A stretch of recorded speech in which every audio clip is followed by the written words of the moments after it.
జీతాలు రావట్లేవా? రాలే సార్. అంతా ఒకటే ఊరు వాళ్ళు. నాకు జీతాలు రాక నాకు గవర్నమెంట్ పని చేయలే, నాకు జీతాలు వెళ్ళలేదు సార్. నాకు పిల్లలు లేరు. మా ఆయన ముసలి ఆయన సార్. 5 నెలల నుంచి వస్తలేవు జీతాలు? 5 నెలల 6 నెలలే.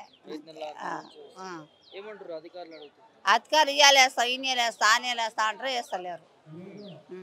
ఇబ్బంది అవుతుందా? అవు సార్, కమ్మలు కుదెట్టుకున్నాం, 7 గంటలు ఆడ కుదెట్టుకున్నాం, ఇంకేం చేస్తాం సార్. బంగారం కుదబెట్టుకున్నా కుదెట్టుకున్నాం. ఇంకా చేసిన కష్టం తిండికే కావద్దా సార్? పుణ్యం వస్తుంది సార్, మీకు దండం పెడతాం అంటే కూడా పెడతాం. ఎన్ని నెలలు వేస్తాం? బంగారం కుదబెట్టుకొని మీరు ఇల్లు కడుక్కుంటున్నారు జీతాలు రాక.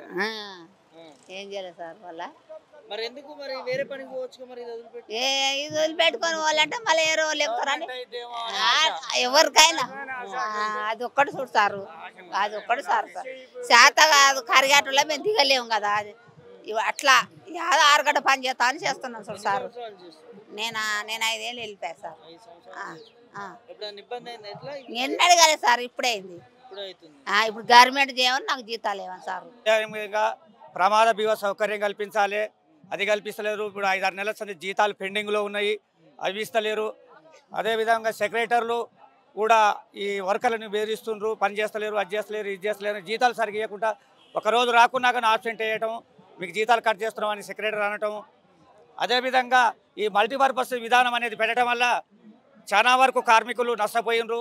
ఈ ట్రాక్టర్లు తోలి వచ్చి దాన్ని డ్రైవింగ్ చేయడం వల్ల ఈ లైసెన్స్ లేక ఇప్పుడు మా మండలం వల్లనే మడవలపల్లి మండలంలో మోత్కూరులో మొన్న రీసెంట్గా 3 నెలల కింద ఒక గ్రామ పంచాయతీ వర్కరు ట్యాంకర్ కింద పడి చనిపోవడం జరిగినది. అతనికి ఇన్సూరెన్స్ కూడా రాకుండా ఆ సెక్రటరీ ఏం చేయలేకపోయిన దానికి అతడు పేద కుటుంబం మరి. కాబట్టి ఈ సీతక్క గారు కూడా ఆ రోజు మాకు అన్నీ చేస్తామని చెప్పింది. ప్రతి ఒక్క నాయకులు వచ్చి ఆ రోజు కాంగ్రెస్ నాయకులు వచ్చి అందరూ వచ్చి కూడా మీకు మంచి చేస్తామని చెప్పన్నారు. ఆ రోజు కేసీఆర్ ఉన్నప్పుడే మంచిగా 8,500 జీతం చేసి తర్వాత మేము అడగముందే 7వ రోజు 1000 రూపాయలు పెంచడం జరిగినది. ఇప్పుడు ఈ సీతక్క కానీ రేవంత్ రెడ్డి గారు కానీ కోమరెడ్డి వెంకరెడ్డి గారు కానీ ఎవరు కూడా మా టెంట్ కాడికి వచ్చి చెప్పిన వాళ్ళే కానీ ఇప్పుడు మా గురించి ఒక్కరు కూడా అసెంబ్లీలో కానీ ఎక్కడ కానీ మాట్లాడుతూ ఎవరు లేరు. కాబట్టి దయచేసి మాకు ఈ గ్రీన్ ఛానల్ ద్వారా వేస్తున్న ఈ జీతాలు నెల వేస్తున్న జీతాలు వేయాలని కోరుకుంటున్నాము. అదేవిధంగా మల్టీపర్పస్ వర్కర్ విధానం రద్దు చేయాలి అని మేము కోరుకుంటున్నాము.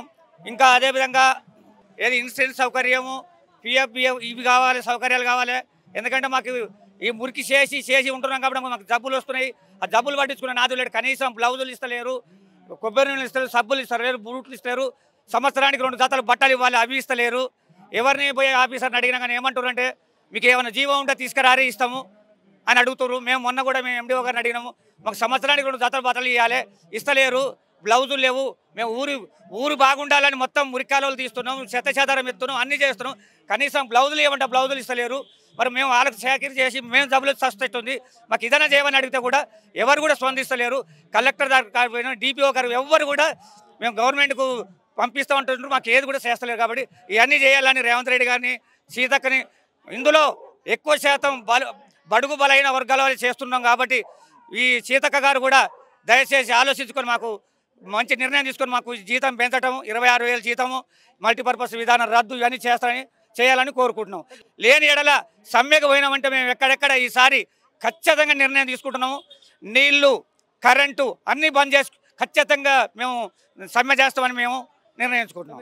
సమ్మె చేస్తే నీళ్లు కరెంటు బంద్ చేస్తే గ్రామాలలో ప్రజలకు ఇబ్బంది అవుతుంది. అవునండి, ప్రజలకు ఇబ్బంది అవుతుంది కాబట్టి వాళ్ళందరూ కూడా తెలిసిపోద్ది. ఇప్పుడు ఎందుకంటే మేము చేసే చాకరీ ఇక్కడ ఊళ్ళనే చేస్తున్నాం కాబట్టి ఈ ఊళ్ళో చాకరీ చేసి ఆఫీసులు వాళ్ళు పైకి పంపిస్తలేరు. కాబట్టి ఆ ఆఫీసర్లు వాళ్ళకు ఈ ఊళ్ళో ఉన్న వాళ్ళు మొత్తం ఆఫీసర్లు మేము ఆఫీసర్లు వాళ్ళకి ఇస్తారు. కాబట్టి మాకు న్యాయం జరుగుతుందని మేము అనుకుంటున్నాం. ప్రభుత్వానికి తెలియాలనే విధంగా ఈ విధంగా సమ్మె చేద్దాం అనుకుంటున్నాం. గత ప్రభుత్వంలో ధర్నాలు మీ సమస్య గురించి మాట్లాడినటువంటి నాయకులు ఇప్పుడు ముఖ్యమంత్రిగా ఉన్నారు, మంత్రులుగా ఉన్నారు. మరి ఇప్పుడు ఎందుకు పట్టించుకోవట్లేదు? కలిసే ప్రయత్నం చేసిన ఎన్నోసార్లు వచ్చినా కానీ సీతక్క కూడా కలవలేదు. ఇటు మేము కోమరెడ్డి వెంకరెడ్డి నేను కూడా స్వయంగా మెమోరాండం కూడా ఇచ్చిన నేను మా మండలానికి వస్తే, అయినా కానీ దాన్ని ఆ చెత్తకుండలు వేసినట్టు వేసిపోతారు. మేము ఇచ్చిన మెమోరాండాలు ఏమి కూడా పట్టించుకుంటారు. అంతకుముందు వచ్చారు, అన్ని చేస్తూ ఉన్నారు. కానీ ఇప్పుడు ఎవరైనా దాని గురించి పట్టించుకునే నాదుడే లేడు, ఏ నాయకుడు కూడా. ప్రజాపాలన అంటారు, ముఖ్యంగా మీరు నల్గొండ నుంచి వచ్చినంటారు. మీ స్థానిక మంత్రి కోమటిరెడ్డి కూడా అక్కడే ఉంటారు కదా, కలిసే ప్రయత్నం చేసి. కోమరెడ్డిని కలిసినా కూడా నేను మెమోరాండం కూడా ఇచ్చినండి. మాడుగుల పెళ్లికి వస్తే నేను మెమోరాండం కూడా ఇచ్చి మా బాధలు కూడా చెప్పినాం. అయినా కానీ స్పందన అనే మాటే లేదు ఇంతవరకు కూడా.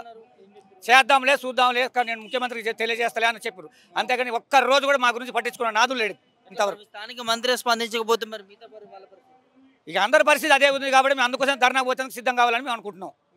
ఎట్లుంది మరి ఈ కొత్తగా ఏర్పరచుకున్న గవర్నమెంట్? ఏముందండి, అంతా మాయమాయంగానే ఉంది. అప్పుడు టీఆర్ఎస్ ప్రభుత్వం ఉన్నప్పుడే మంచిగా ఉంది. ఇప్పుడు ఏమన్నా మంచి ఫలితమే లేదు.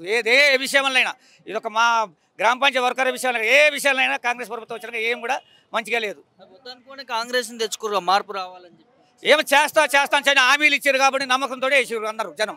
మేము కూడా మా కార్మికులు కూడా తెలియజేసుకున్నాం, ఈసారి కాంగ్రెస్ చేస్తే మంచిగా ఉంటుంది, మనకు మంచిగా లబ్ధి పర్మనెంట్ చేస్తారు అనే దాని మీద మేము ఒక యూనిట్ తీసుకుపోయి చేసినాం. కాబట్టి ఈసారి ఖచ్చితంగా మళ్ళీ వచ్చే ఎలక్షన్లలో రేపు సర్పంచ్ ఎలక్షన్లలో కూడా మళ్ళీ ఓటు ద్వారానే మేము బుద్ధి చెప్తాం. ఖచ్చితంగా మాకు పర్మనెంట్ చేయకుంటే ఈ మల్టీపర్పస్ విధానం రద్దు చేయకుండా జీతాలు పెంచకుండా తప్పనిసరి మాకు ప్రతి ఒక్క కార్మికునికి కనీసం 4-5 ఓట్లు ఉంటాయి ప్రతి ఒక్క ఇంట్లో. తప్పనిసరి ఈ ఓటు రూపంగా మళ్ళీ కూడా మేము చెప్తున్నాం. వచ్చింది 1.5 year అవుతుంది కదా, ప్రభుత్వానికి కూడా కొంచెం సమయం ఇవ్వాలంటే. ఇప్పటికి 15 నెలలు అవుతుందండి. ఏబట్టి మాకు వచ్చిన నెలలకే చేస్తాను, ఇంతవరకు ఏది చేయలేదు మాకు. కాబట్టి ఖచ్చితంగా రేపు సర్పంచ్ ఎలక్షన్లో కూడా మేము చూపిస్తాం దీని ఫలితం అనేది ఎంతో చూపిస్తాం. మేము కార్మికులు మీరు డబ్బులు రావట్లేదు, నిధులు రావట్లేదు అని ధర్నా చేస్తూ ఉన్నారు. ఇంకోవైపు సర్పంచ్లు కూడా వాళ్ళు పెట్టినటువంటి డబ్బులు కూడా రావట్లేదు అని చేస్తూ ఉన్నారు. అసలు గ్రామాల పరిస్థితి ఏంది? గ్రామాల పరిస్థితులు వేసిన కొంగడ ఆడనే ఉంది. ఎక్కడ కూడా ఏం వర్కౌట్ నడుస్తలేదు. డెవలపింగ్ అనేది ఏది లేదు గ్రామాలలో. కనీసం సెక్రటరీ అయితే ఇది పెట్టుకుని మాకు కూడా ఏదైనా పైప్ లైన్ వెళ్ళినా ఏది వెళ్ళినా కానీ ఏది సౌకర్యం కూడా ఉండలేదు ఊర్లలో కూడా. అంత హీనంగా ఉంది ఇప్పుడైతే ప్రభుత్వం. గ్రామాలలో మంచి పరిపాలన అందిస్తున్నాం అంటుండే గారు. ఏది లేదు, పరిపాలన లేదు, ఏం లేదు, అంత అవుతుంది. అంత అవుతుంది. 26,000 రూపాయలు జీతాలు ఇవ్వాలి, మల్టీపర్పస్ విధానం రద్దు కావాలి, బీమా సౌకర్యం కల్పించాలి. అదేవిధంగా మాకు ప్రతి ఒక్కరికి ఒక 2 జతల బట్టలు సంవత్సరానికి, బ్లౌజులు, శానిటైజర్ ఇవన్నీ ఇవ్వాలి అని మేము చెప్తున్నాం.